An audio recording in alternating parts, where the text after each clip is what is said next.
everyone, Robin here. Welcome to the Good Place Bench with another new benchy next to me to have a conversation with. I mean, the Good Place as a podcast.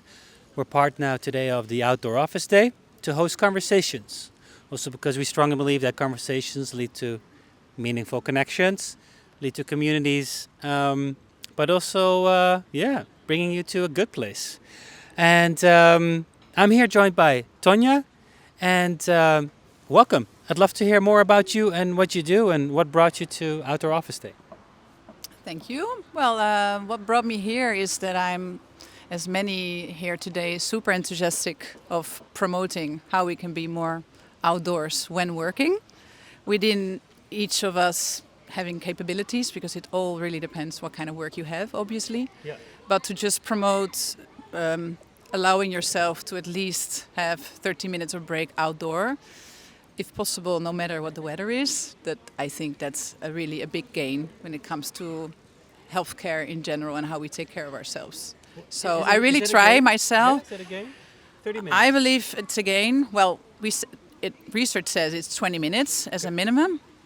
My personal goal is 1 hour and a half, actually, to be outdoor on a daily basis. I don't always manage, but I really try, and I think the boost you can get from being 1 hour and a half outdoor is just absolutely amazing. And it shouldn't matter what kind of weather it is, because we tend to, with this rich world where there's so much comfort, and we tend not to realize what the outdoors can bring to us, and also what different weather conditions can bring to us as beings. Just as other living organisms deal with those weather conditions, we tend to be, I believe, ever more indoor, spend more time indoor, having ever more entertainment indoor. While for me, the entertainment is just there, outdoor, particularly in a place like this, in Amsterdamse. But if I have many wishes, but if I have one wish for everyone, to be able to enjoy is like an accessible, beautiful nature just beyond their doorstep. Right. That would be just amazing, and there's many people working on that, but I think there should be even more attention to that. Yeah. Okay. And tell us a bit more about your work then in that. I mean, what do you do? Yeah, so I feel I have two roles now, main roles that I'm involved in. One is for IVN, it's Institute for Nature Education, and I tried with a very beautiful team to have healthcare professionals in mental health care being more motivated and stimulated to have their clients, patients coming more outdoors as well as themselves, which is called the Groene GGZ. Yeah, 1 second. There's a nice group coming along. They're They're definitely going to climb because they have helmets on. Dangerous activity. Yes. At least they're outdoors, so that's amazing. Yeah. For the kids as well. Yes. And the other role is that I work for Collectief Natuurinclusief, which is a movement of people that tries to promote how our economic activities can be more nature inclusive. So how can we, from an infrastructure perspective, from a health perspective, from building perspective, always take into account to take care of nature as well. So how we can integrate what nature needs in all our activities. It's very interesting. Well, I'm involved in the domain of healthcare. Okay. So what we do is trying to promote what I was explaining in neighborhoods, to see how we can help partners in neighborhoods to more easily greenify the urban areas that people live in. I believe we can collaborate also much more with welfare organizations. They usually don't have really on top of mind what nature can do for the people that they work with. So like social activities are still a lot in the realm of social. And they do get questions of people wanting to be outdoor. But then, who is going to take them? Because sometimes also those people would not know really where to go. So being curious and know what the outdoor space could do beyond the doorstep of a healthcare or welfare organization could do so much more. So using the outdoors as an integral part of what you do. So that's how we try to promote those I believe there is a patterns and I see trends that it's there, but it could be so much more. So that's what we try to. Could you share a few of those trends that you see? Well, I see that there's more and more integration of the building sector, the healthcare sector, and the green sector to collaborate more. So to not think just for themselves, but more like, oh, if we're building houses, how can we involve also the goals of healthcare professionals as well as the green sector? So there is definitely something like more open-mindedness going on, and also thinking more along of what is our common strategy and our common goals instead of just this is our goal, we need to build an X amount of housing. So, and also with regard to the sustainability, I see a positive movement, but at the same time, you really need to all want it and all keep going for it. There's also a lot of energy still needed, I think, on that. Yeah. And what do you think that does it need to be put in place for people to realize to start using it, or should there also be more consciousness created about the importance of nature and that people should be more proactive in their activities? Yeah, it's a really nice question because I believe it's all about experience. So telling people what they should be doing, I think, well, particularly for the Dutch crowd, it's not necessarily so convincing. Even if you have a lot of nice motivations, like, for example, you could tell your child if you realize to get your child 2 hours outdoors, then it will perform much better at doing its homework, for example. Yeah. It's true, but it's amazing. It's not really the best motivator. I think the best motivator is to really get people outdoors, really experience it together, and then to have such a message outdoor and show, and also being curious of what triggers people to be outdoors. I think some people just want movement, some people want stillness, some people are looking for some philosophical reason to be outdoor. Some people just want to feel the oxygen. So to be curious of why people would want to be outdoors in the first place and be a good listener on that. Yeah. And trying to have them having their personal experience of what outdoor means for them. Yeah. I think that's a more interesting key and also a more interesting activity than being in meeting rooms talking about the importance of nature while being indoor. So that's why I love this initiative. It should have been, I wonder how it would have been with a huge amount of rain, for example, but still I wish that there would be an equal number of people just outdoor and feeling the rain and see what that does with them. So that's how, for me the closest connection, if we want to convey that message, we have to experience and have motivate and invite people to come outside. Yeah. So what would you say are the main barriers then for people to go outside? Is it mindset? Is it time? Is it laziness? I think it depends a lot for people. What you saw in Corona times, for example, when the fitness centers were all closed down, it was amazing to see how so many people all of a sudden went outside. You saw them doing their training just in the main square or in the closest green area that they would find, because obviously they're not going to do that on a crossroad. So they would find some sort of safe space outdoor. So I believe, unfortunately, it's also one of the barriers is the indoor entertainment that's only growing. Which is something we cannot stop, I think, but we have to put parallel to that interesting invitations to come outdoors then as another invite to put next to it as an alternative. But main barriers, I think it really depends. It's also structure. I hear from healthcare professionals, if I have my 15 minutes consult, I'm happy, like a generic doctor, for example, I'm happy if I make it to the end of the day at 6 p.m. I just have to go and breathe and have to go. How do I manage in that kind of schedule to think and have 45 minutes for myself to go outdoors? So it's also but I believe if you really want to, there should be ways. So it's also easy to condemn the structure only or the system only.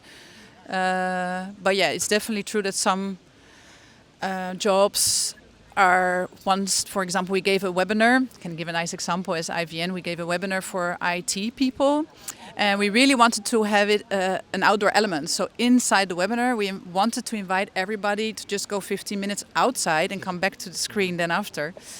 And they said, yes, sorry, we cannot, because we have to watch the technique and the technical infrastructure of some clients of us. So we constantly need to monitor our screens.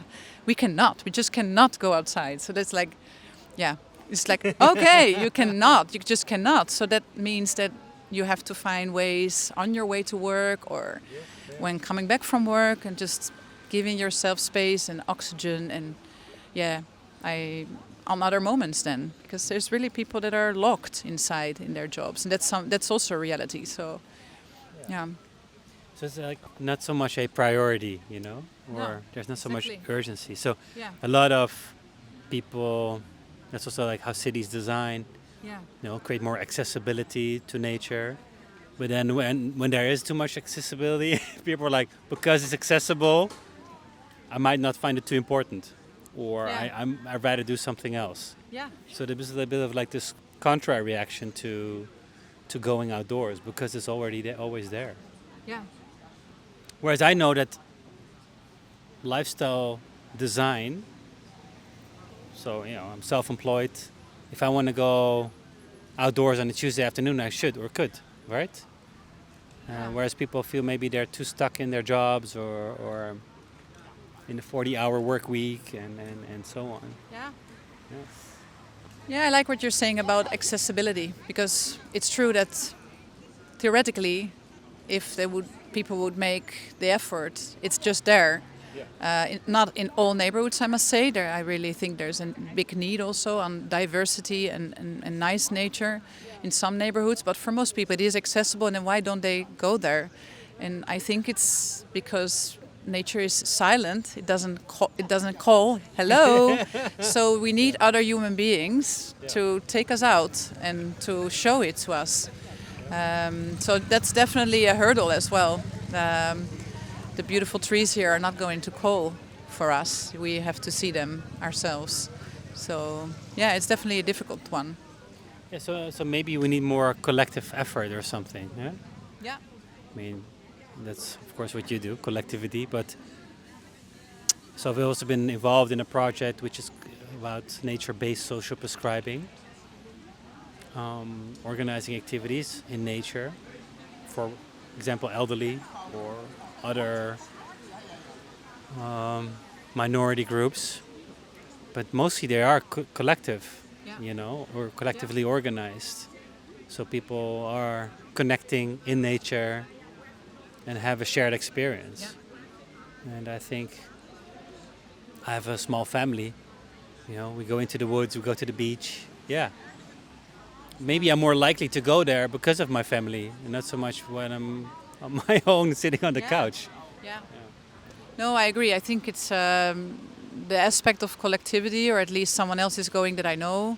There's this really nice organization in the Netherlands. It's called Stichting Gezond Natuur Wandelen. Okay. So walking in a healthy way in nature, which is usually nature in the urban area. And it's now, I believe, active in 70 local governments with 130 locations or something. And there, indeed, the fact that other people are going and the accessibility and that you're not alone and that you're making this round and within a certain amount of time you will be back, it works. Mm. People want practical, accessible, and then it's a win-win, because people, we also see that loneliness is growing, so it's also win-win then. We come outside, we move, we appreciate nature, and we also may get to know a new person. So it's definitely, there's a lot of opportunity there. But you see that the organization they manage to do things collectively, they are successful, because people look for that, for like-minded people, or be surprised or get out of their own. Yeah, and we need a rhythm, I think, as well. Yeah. Not just a one-off. Yeah. Yeah. So if every Wednesday would be outdoor office day. Yes. Yeah, that's what we talked about also with the campaigners of the outdoor office day. It shouldn't be just one day. You want to build up to such a day with a lot of nice activities, then and it's definitely great that it's there, but there's so many once in a day, like one day thing on the calendar. You know, even the next day there might be something else tomorrow, but it has to be much more integrated in your own lifestyle and in your structure. And it means that you have to sometimes maybe not do other things that are also important. So allowing yourself to be more in nature takes time. So it's really prioritizing that over something else also. Yeah. What does a good place mean to you? Good place. Good place is definitely outdoors. It would be, I like open spaces that are still triggering curiosity. So, like to be in a fully covered forest. I always like to have some sort of overview. Mm-hmm. So they even say that you feel safer if you have more like diverse nature in the back, and looking over a field or something gives also some sort of safety from the forest and being able to see further. I like to be in good company. I like to be with my walking shoes on and hear the noise of the trees, the sounds of the trees, and to be in a good place. It also, I think it also depends. It depends a lot what you already know of that place. So if you would come into a completely unknown place, people always tend to look for safety first. You know, if you see people entering in a theater where they've never been, you see them, okay, where can I go to and I think I'm not different from that. So you always look for where's the safety. But at the same time, I believe a good place should also be a place that triggers you to not just only be safe, but to explore and to be curious and to look around and to go beyond your own physical space, but really feel safe enough to talk to other people, so people you don't know. So that's what a good place should be like for me. Yeah. Very nice. And within your mission, what would be your dream? Well, when it comes to the coalition of Groene GGZ that we work with, my dream is really that mental health care organizations are really using nature as an integral part of what they do on a daily basis. So that nature is not just out there, but becomes an instrument for people's health. And if possible, that they also see themselves as healthcare organizations, as any other organization, the responsibility that we have for working towards a more sustainable world. So whatever they can do also to lower their footprint, we try to collaborate with them on how to do that. So they have a lot of nice healthcare terrains around. How beautiful is it that they would not be just plain grass, which is so uninteresting from an ecological perspective, but to really see how wildflowers or other types of vegetation could bring beauty to the place, but also make the organization more connected to a more sustainable world. So that I love working in that field because there's so many challenges, but I see the people within healthcare organizations being so committed to make that work as well. So that gives a lot of energy. Yeah. And I see that also in you, in your story and in your energy, that it is very mission driven, because you see the value of it, and that's amazing. Where I'm promoting more benches, more social connection, perhaps in nature, who knows? Maybe I can add to that as well. I think what everyone has been, I believe, sometimes in a mental state that was not so favorable. Everyone, I believe. And myself, I learned how nature and go outside and breathing and just look around you and see other living organisms, being able to observe them, gave me a better health. So I would wish everyone to discover that. So that's also my personal motivation to work in this realm and help patients and great healthcare professionals to use nature more for their benefits and for the benefits of their clients. Yeah. Amazing.